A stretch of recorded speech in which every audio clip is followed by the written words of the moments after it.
देखिए, आज हम आपको ये बता रहे हैं कि आपकी हथेलियों को देखकर, रेखाओं को देखकर आपके धन के बारे में, आपके पैसे रुपए के बारे में कैसे जाना जा सकता है। सबसे पहले जो हाथ को देखकर समझ में आता है वो हाथों का रंग है। तो हाथों के रंग से धन के बारे में कैसे जान सकते हैं? किसी व्यक्ति के पास कितना धन होगा इसका अनुमान सबसे पहले हथेलियों के रंग से लगता है। हथेलियों का रंग जितना साफ होगा, जितना क्लियर होगा, व्यक्ति की आर्थिक स्थिति उतनी अच्छी होगी। कालापन लिए हुए हथेली यानी हथेली में अगर ब्लैकिश कलर है तो ये धन का अभाव दिखाता है और संघर्ष भी दिखाता है। अगर हथेली पीलापन लिए हुए होती है तो ये धन की प्राप्ति तो दिखाती है, लेकिन ये भी दिखाती है कि बीमारियों में आपका पैसा बहुत खर्च होगा। अगर हथेलियों का रंग गुलाबी हो, गुलाबी रंग ली हुई हथेलियां हों, तो ये समृद्धि और संपन्नता दिखाती हैं और व्यक्ति को नाम और यश देती हैं। यानी अगर आपकी हथेलियों का रंग साफ हो तो सामान्यतः आपके पास धन रहेगा, और अगर हथेलियों का रंग गुलाबीपन लिए हुए हो तो धन काफी रहेगा और आर्थिक स्थिति काफी बेहतर होगी। आपने ये समझा कि हाथ का, पाम का, हथेलियों का जो रंग है वो आपके धन के बारे में बताता है। आपके हाथ की अंगुलियां भी धन के बारे में बताती हैं। क्या बताती हैं? हाथ की अंगुलियां अगर लंबी हों और पतली हों तो ये धन के लिए अच्छा माना जाता है। ऐसी अंगुलियां चंद्रमा वाले लोगों की होती हैं या शुक्र वाले लोगों की होती हैं और ये धन के लिए बहुत अच्छा है। अंगुलियां अगर छोटी हों या मोटी हों तो जीवन में काफी ज्यादा संघर्ष के बाद धन मिलता है। बड़ी कठिनाई के बाद जीवन में धन आता है। अगर उंगली में गांठें ज्यादा हों, उंगली के जोड़ ज्यादा मोटे हों तो धन की दशाओं में उतार चढ़ाव होता रहता है। अगर अंगूठा सख्त हो, पीछे की तरफ ना मुड़ता हो, पीछे की तरफ ना झुकता हो तो व्यक्ति धन कमाता भी है और बचाता भी है।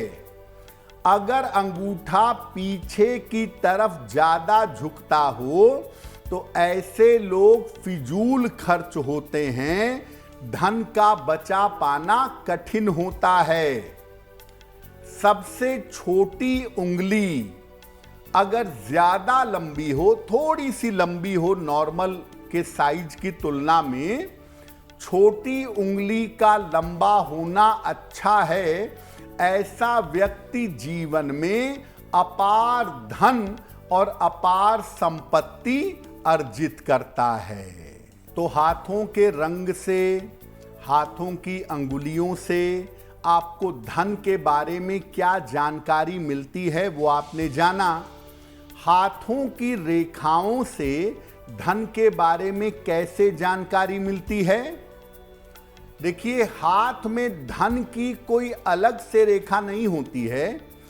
हाथ में तमाम रेखाओं से और हाथ के तमाम लक्षणों से आप धन की स्थिति जान सकते हैं।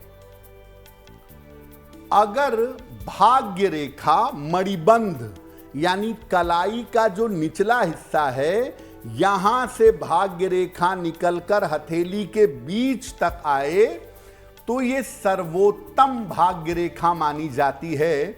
और ऐसी रेखा अगर कलाई से निकल के हाथ के बीच तक आती है तो ये सर्वोत्तम धन देती है और सर्वोत्तम भाग्य भी देती है। सूर्य के पर्वत पर अगर दोहरी रेखा हो, रिंग फिंगर के नीचे, अनामिका अंगुली के नीचे अगर डबल लाइन हो, दोहरी रेखा हो, तो व्यक्ति को नाम और यश बहुत मिलता है और ऐसे व्यक्ति के पास बहुत सारा धन आता है।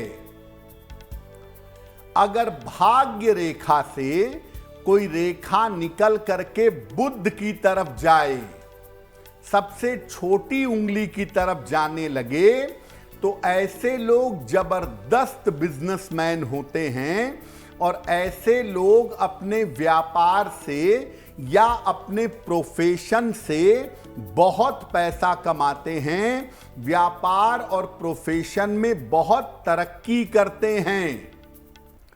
यानी अगर हाथ में भाग्य रेखा बेहतर है, सूर्य रेखा बेहतर है या शुक्र भी अगर हाथ में बेहतर है, तो आदमी बड़े कंफर्ट से रहता है। शुक्र वालों के पास जरूरी नहीं है कि पैसा हो, लेकिन वो रहेंगे आराम से।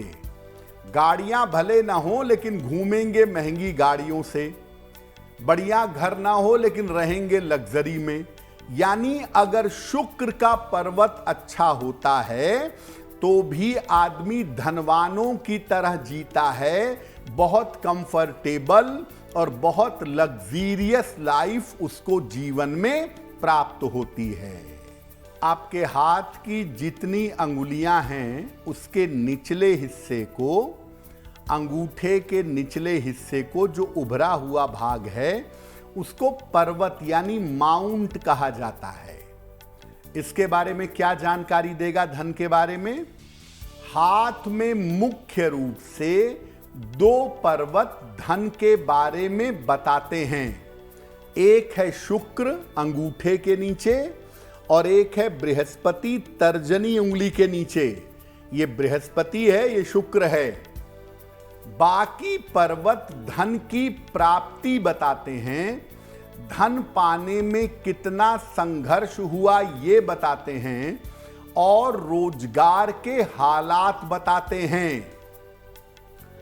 अगर हाथ में बृहस्पति का पर्वत अच्छा है, पहली उंगली के नीचे का पर्वत अच्छा है, तो व्यक्ति जीवन में धन अपनी इच्छा से कमाता है।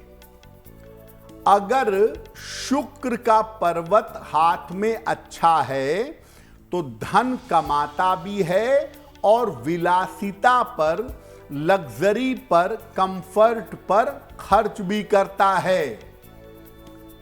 अगर ये दोनों पर्वत अच्छे हैं तो व्यक्ति खूब धन कमाता है, लेकिन वो रहता है साधारण तरीके से, बहुत सामान्य तरीके से जीवन बिताता है। बुध का पर्वत, सबसे छोटी उंगली के नीचे का जो हिस्सा है बुध का पर्वत, अगर ये अच्छा है तो धन जितना भी आए, थोड़ा आए तो थोड़े को मैनेज करता है, ज्यादा आए तो ज्यादा को मैनेज करता है। यानी पैसा रुपया कितना भी रहे, बेहतर तरीके से उसका प्रयोग करके जीवन को अच्छी तरह से बिताता है। आपकी अंगुलियों का जो टिप है ना, पहला हिस्सा है हर उंगली का जो टिप है, इस पर 3 चिन्ह पाए जाते हैं, शंख, चक्र और शंकु। शंख, चक्र और शंकु। और कहा जाता है अगर 10 अंगुलियों के टिप पर चक्र हो तो आदमी राजा होता है, चक्रवर्ती सम्राट। 10 चक्र राजा और 10 पर अगर शंख हो तो 10 शंख योगी। वो सन्यासी होगा, आध्यात्मिक व्यक्ति होगा, उसका स्पिरिचुअल धार्मिक झुकाव बहुत ज्यादा होगा। अगर 10 पे चक्र है, राजा बनना ही है, आर्थिक रूप से ऊंचाइयों पर जाना ही है। और अगर 10 अंगुलियों में शंख हो तो आर्थिक स्थिति सामान्य रहती है और ऐसे लोग आध्यात्मिक जगत में, साधना जगत में, संन्यास में, तपस्या में आगे जाते हैं। कभी कभी मिक्स मैच होता है, कुछ उंगलियों में चक्र होते हैं, कुछ में शंख होता है, तो ऐसे लोगों का जीवन मिक्स होता है। सामान्य लोगों की अंगुलियों में कुछ में चक्र, कुछ में शंख और कुछ में शंकु पाए जाते हैं। जिनकी अंगुलियों में शंकु पाए जाते हैं, मान लिया 10 अंगुलियों में शंकु हैं, शंकु का होना अच्छा नहीं है, यह दरिद्रता की घनघोर सूचना है। हालांकि ऐसे लोगों के साथ यह देखा गया है कि जिनके हाथ में शंकु होता है, अगर उनका विवाह सही तरीके से हो जाए तो ऐसे लोग विवाह के बाद बड़ी तरक्की करते हुए देखे जाते हैं। तो नॉर्मली होता क्या है कि अंगुलियों के जो टिप हैं, इस पे शंख, चक्र, शंकु पाया जाता है। और अगर 10 अंगुलियों में चक्र है तो सम्राट हैं, 10 अंगुलियों में अगर शंख है तो योगी हैं, सन्यासी हैं, आध्यात्मिक हैं, और 10 अंगुलियों में अगर शंकु है तो जीवन में संघर्ष बेपनाह है। हालांकि विवाह के बाद सफलता मिल सकती है। अगर आप मुझसे जुड़ करके अपनी समस्याओं का समाधान चाहते हैं और चाहते हैं कि आपकी समस्याओं को ज्योतिष के माध्यम से सुलझाया जाए, तो आप हमसे संपर्क कर सकते हैं, जुड़ सकते हैं एस्ट्रो तक पर।